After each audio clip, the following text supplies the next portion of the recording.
Happy New Year. I was away last week, delighting myself in all things Christological. Yeah, a word. It was nice to know that Stuart ran a steady ship in my absence. That nothing broke. I'm assuming the notices went well. What are you all laughing at? Anyway, we're continuing in our series of a wild Messiah for a missional church. If you have a Bible with you, can you open it at Mark chapter 1? We're going to read from verse 21 through to verse 34. And our passage today, I don't know if Stuart meant this, but it's dead helpful for me at least anyway, because it's split up into three really quite clear sections. It's three separate scenes. You meant that, didn't you? Cheers, boss. Listen, when I read it, I thought he meant this. Anyway, it's split up into three very distinct scenes, and my plan today is just to work through them, each in their own, and draw out a couple of wee thoughts. So, Mark chapter 1, verses 21 through to 34. It says, "And they went into Capernaum, and immediately on the Sabbath he entered the synagogue and was teaching. They were astonished at his teaching, for he taught them as one who had authority, and not as the scribes. And immediately there was in their synagogue a man with an unclean spirit, and he cried out, 'What have you to do with us, Jesus of Nazareth? Have you come to destroy us? I know who you are, the Holy One of God.' But Jesus rebuked him, saying, 'Be silent and come out of him.' And the unclean spirit, convulsing him and crying out in a loud voice, came out of him. They were all amazed, so they questioned among themselves, saying, 'What is this? A new teaching with authority? He commands even the unclean spirits, and they obey him.' And at once his fame spread everywhere throughout all the surrounding region of Galilee. And immediately he left the synagogue and entered the house of Simon and Andrew with James and John. Now Simon's mother-in-law lay ill with a fever, and immediately they told him about her. And he came and he took her by the hand, and he lifted her up, and the fever left her. She began to serve them. That night at sundown they brought to him all who were sick or oppressed by demons, and the whole city was gathered together at the door. And he healed many who were sick with various diseases, and cast out many demons. And he would not permit the demons to speak, because they knew him." So, a wild Messiah for a missional church. We all of us, myself included, attempt to tame Jesus. We like him when he's helpful. We like him when he inspires us. And we like him when he improves our lives. But we're not always sure when he disrupts us, when he confronts us, or when he refuses to fit into the neat little boxes that we at times attempt to create for him. And in Mark's typically breathless approach, right off the bat, he pulls the curtain back to show us this wild Messiah, one who confronts evil, who upsets religious comfort, and who brings God's kingdom crashing into ordinary places. He's not portraying a polite Messiah who waits to be invited. Instead, this is a Messiah who interrupts. And so, if Jesus really is a wild Messiah, then the church that follows him can't play it safe. It can't be inward focused, and it certainly can't be domesticated. In preparing for a paper recently, I was reading a fair bit of Jürgen Moltmann. He's brilliant. And he says this: "If anyone wants to become a Christian, don't send him into the churches, but into the slums, for there he will find Christ." And so if that's true, then a wild Messiah surely creates a missional church, a people sent into broken places, but sent with authority, with courage, and with compassion. In our passage, shows us what happens when Jesus shows up and what it means for me and what it means for you all. So, in the first of our scenes, says this: they went into Capernaum. So that's Jesus and his disciples. And when the Sabbath came, Jesus went into the synagogue and he began to teach. And the people were amazed at his teaching, because he taught them as one who had authority and not as the teachers of the law. So Jesus and his disciples enter Capernaum amidst an ordinary people leading perfectly ordinary lives, and on the Sabbath he goes to the synagogue. Now Mark doesn't mention the content of Jesus' teaching. Instead, he focuses on the reaction to it. Their astonishment signals that something about this Jesus was different. See, Jesus' authority didn't come from appealing to earlier teachers or to rabbinic law even, but it came from his own person. This foreshadows later recognitions of Jesus as being truly divine in his authority.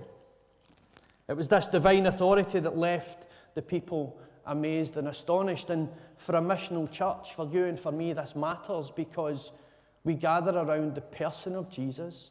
We don't gather around personalities. We don't gather even around our traditions.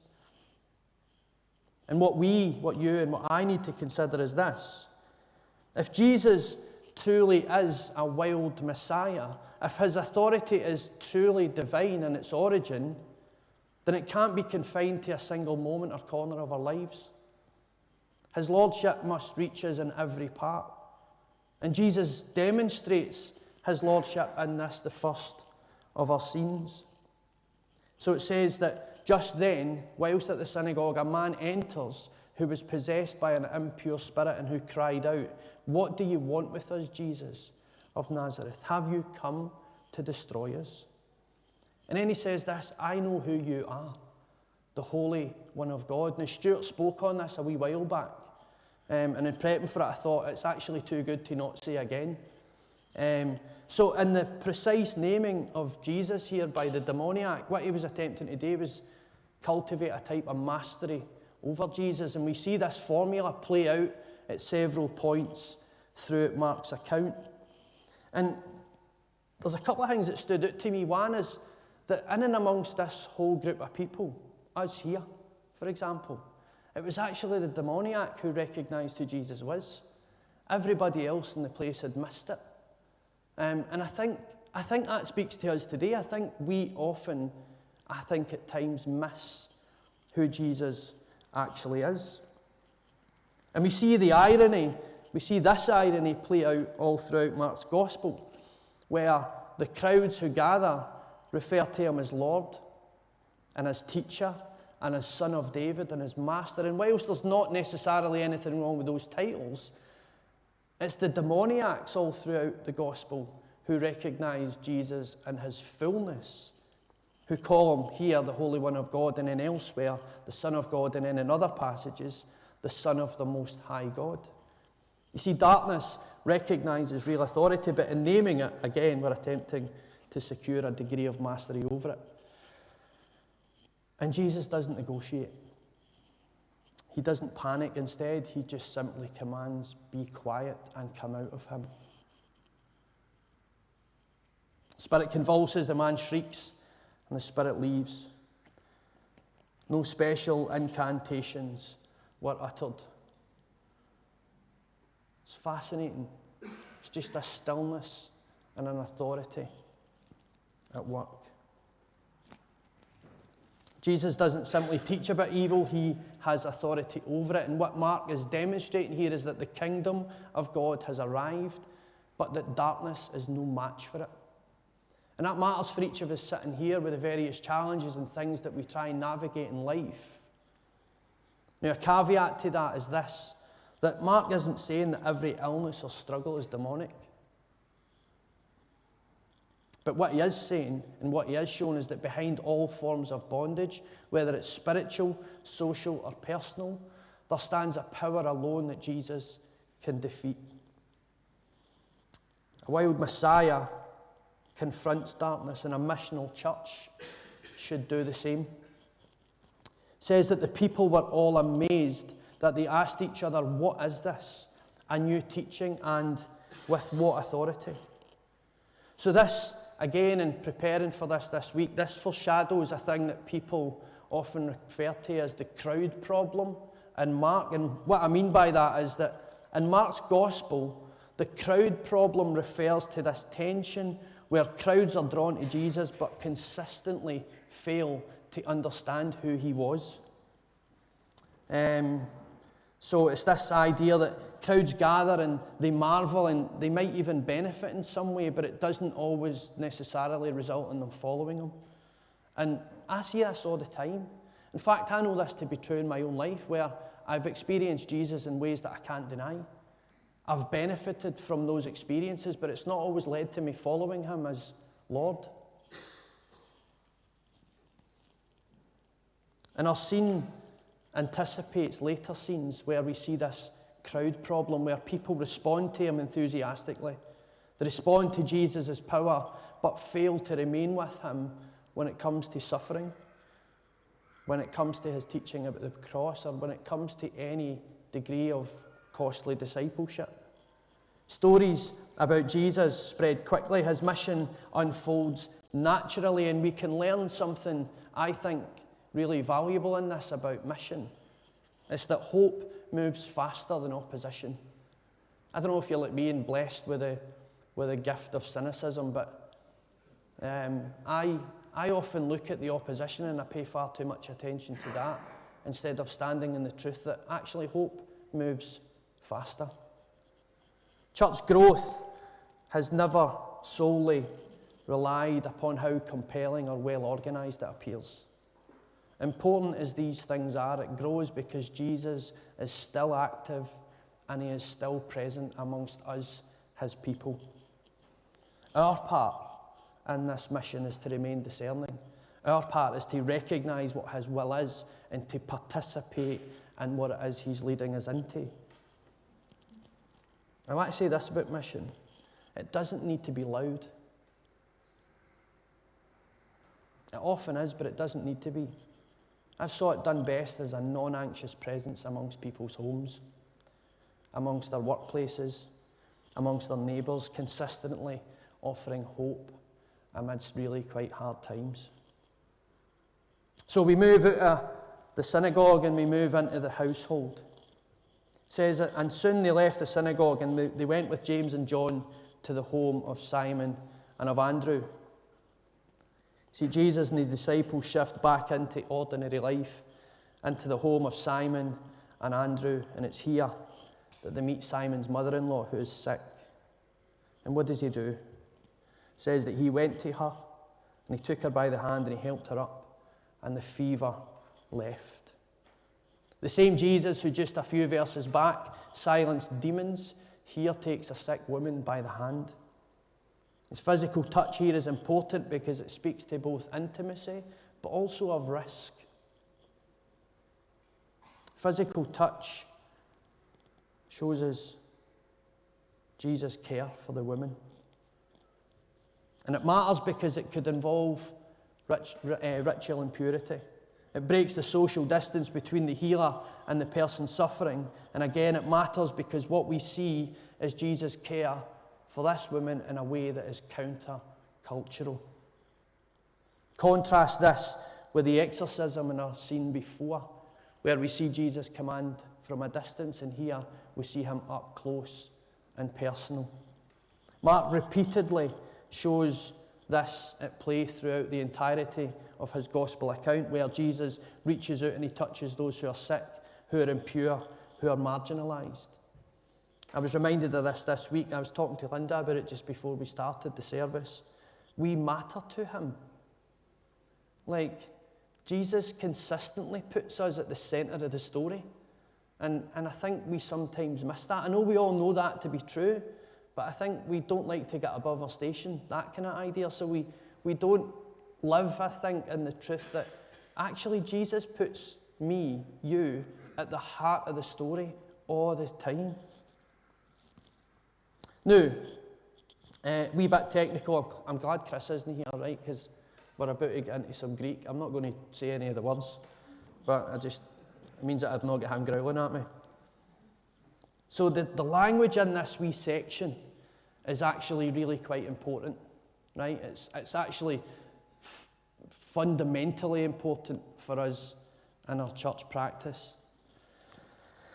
So, let's get into this. Mark could have used a very ordinary verb here for helped up or healed. But instead, he chooses to use a verb that literally means to raise or to awaken. Right? Now, why? Dead glad that he's asked. So, Mark's planting vocabulary here. He's trying to train us, his readers, to associate Jesus' healing power with life-restoring, death-reversing authority, which is a big pushback on everybody who thinks that Mark's gospel is a bit clumsy. Actually, it's well organised, and it's not even clumsy whatsoever. The authority that expels the demons is the same authority that here stoops into a household to restore a woman through personal touch. In the ancient world, fever was often life-threatening, and what Mark is showing here is that Jesus is someone who pulls people back from the bridge, from the place of death. It says the fever left her. There's no recovery period or any period of weakness, and this sets us up for the next thing in the scene. It says that she began to serve them. And again, the language here is dead important. It's actually the most discussed and contentious phrase in the whole of our scene. And I want to try and give us an idea of what it does and what it doesn't mean. So the verb here, to serve, to attend needs, to provide hospitality, it's exactly the same word used when angels came to tend Jesus in the wilderness.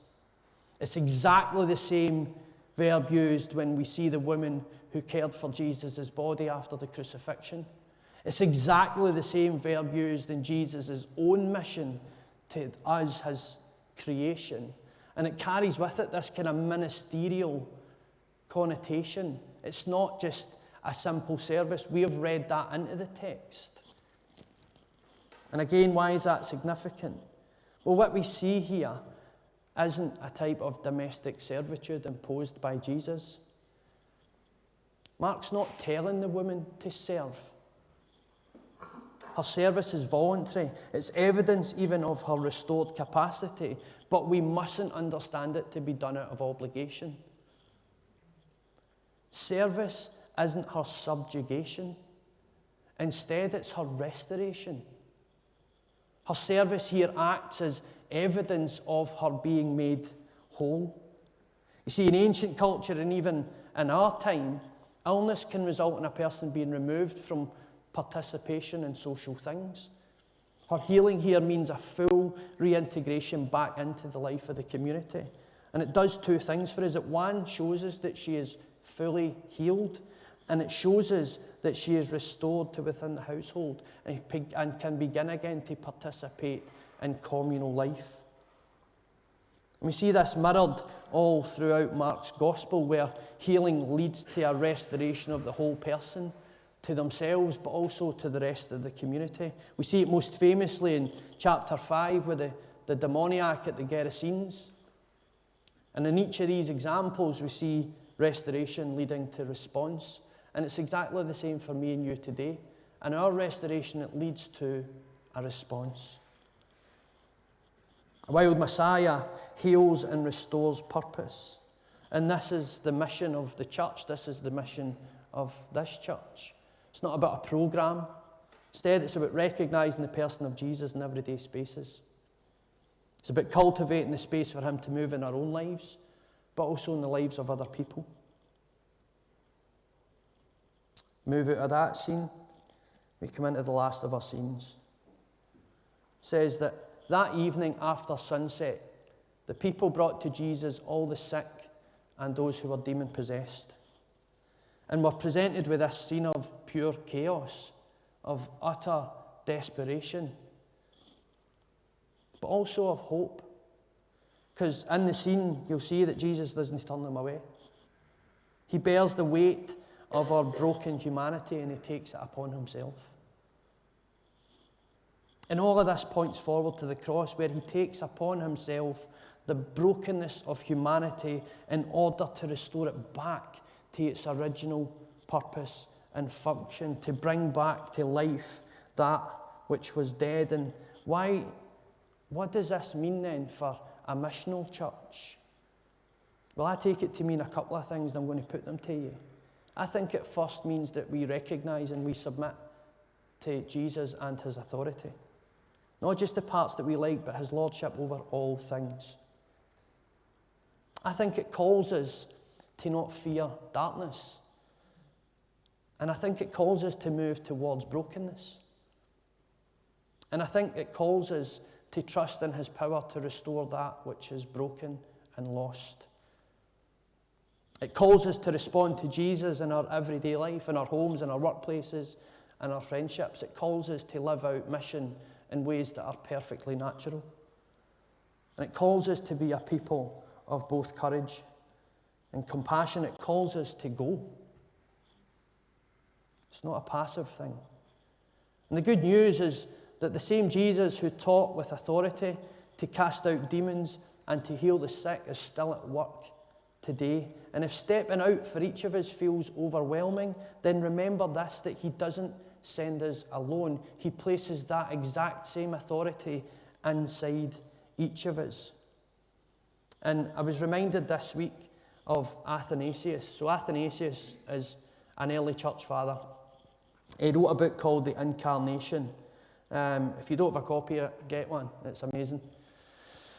There's this dead famous line in this book, right? And it says that the Son of God became man so that men might become God. And I remember when I first started studying at WTC, I remember reading that for a paper. And then I remember going into the mission the next day, and whatever I'm studying tends to become the thing that infuses every single conversation I have. Stuart's laughing. Because you're trying to wrestle with stuff in your own head and reconcile it for what does it mean. And I remember coming in and saying this line to people, because when I read it, I thought, that's blooming heretical, you can't say that. And everybody agreed with me. And then I remember going back to my lecturer and being like, by the way, the Son of God became man so that men might become God. Is that not just a wee bit too much? And he was like, no, that's the point of the incarnation, Davy. The Son of Man, the Son of God became man in order that men might become God. See, I think the biggest lie that we've been told is that we're too much and we're not enough all at the same time. This is a wild Messiah who doesn't stand off at a safe distance. Instead, he enters the brokenness of creation and he pulls our humanity up into the divine life. Jesus doesn't only rescue us from our sin and our effects, and I think that's often the bit that we focus in on. He goes even further in inviting us to participate in the divine life, to participate fully in the Godhead. And he sends us out as image bearers into the ordinary and everyday realities of life. And my prayer today is that we are bold enough to embrace a wild Messiah, that we are bold enough to trust his power and his authority to restore and to heal the things that are lost and that are broken. So I'm going to invite the band back up. And during these last songs, we're going to be offering prayer as we do. And if anything today has struck you, if anything today you feel that you want prayer for, please come down the front. There'll be space at the back, actually. No, if anything has touched you, then please come down and receive some prayer from the front. Bless you all. Amen.